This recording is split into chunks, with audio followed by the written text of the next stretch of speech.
नमस्कार, hello friends, Shilaj रेसिपीमध्ये तुमचे खूप खूप स्वागत आहे। आज आपण बघणार आहे शिलाज रेसिपीमध्ये एक छानशी रेसिपी। ती कोणती तर चला आपण बघूया।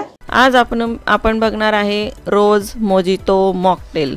तर रोज मोजितो मॉकटेल कसे बनवायचे आणि झटपट कसे बनवायचे घरच्या घरी ते आपण आता बघूया। तर त्यासाठी काय काय साहित्य लागतं ते बघू।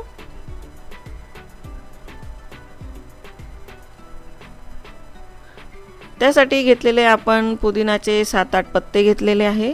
ज्यांना जास्त वाटत असेल जास्तही घेऊ शकतात। आणि हे आहे रोज सिरप, हे मी मार्केटमध्ये घेतलेले आहे, मी घरी बनवलेले आहे, तेही रेसिपी तुम्ही बघू शकता। लिंबूचा ज्यूस घेतला आहे आपण 1 चमचा आणि बारीक साखर घेतलेली अंदाजे 1 ते 2 चमचे। काळं मीठ घेतलं आहे आपण 1 पिंच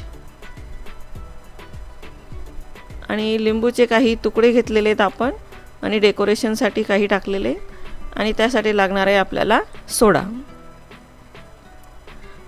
तर त्यासाठी आपण आधी जो ग्लास घेणार आहे सरबतसाठी किंवा मोजितोसाठी तर तो थोडा आपण डेकोरेशन करू घरच्या घरी।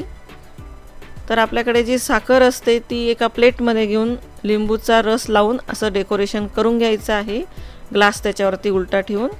आणि हा झाला आपला ग्लास रेडी। तर त्यामध्ये आपण आता जे साहित्य घेतलेले आहे, जसे आता हे पुदिनाचे तुकडे आपण थोडे बारीक करून घ्यायचे आणि त्यानंतर घ्यायचे लिंबूचे तुकडे, सॉल्ट घेतला आपण, ज्यूस घेतला लिंबूचा आणि बारीक साखर घेतलेली आहे। आणि ते मिक्स करण्यासाठी क्रश करण्यासाठी तुमच्याकडे जेही असेल तर ते असं मिक्स करायचं आहे, जसं तुम्ही नेहमीप्रमाणे मी सांगते व्हिडिओमध्ये जे तुम्ही बघतात तसंच करायचं आहे, मिक्सरमध्ये नाही। असं पूर्ण मिक्स झाल्यानंतर त्यामध्ये टाकायचे आईस क्यूब। जेवढे आईस क्यूब घेणार तेवढं छान लागेलच ते। त्यानंतर आपण घ्यायचं हे सिरप रोजचं आणि नंतर टाकायचं आहे आपण सोडा। तर अशा प्रकारे आपण हे घरच्या घरी रोज मोजितो मॉकटेल बनवलेले आहे। तुम्ही करून बघा, तुम्हालाही आवडेल आणि काहीही कठीण नाही आहे। आणि मी मागच्या व्हिडिओमध्ये जेही समर सीझनच्या व्हिडिओ टाकलेले आहेत त्याही तुम्ही बघा, त्यात मी अलग अलग प्रकारचे सिरपही व्हिडिओ टाकलेली आहे।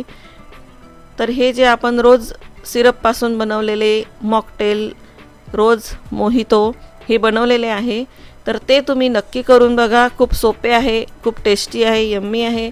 तर तुम्हाला ही आजची रोज मोहितो मॉकटेल रेसिपी कशी वाटली ती तुम्ही मला नक्की कमेंट बॉक्समध्ये सांगा।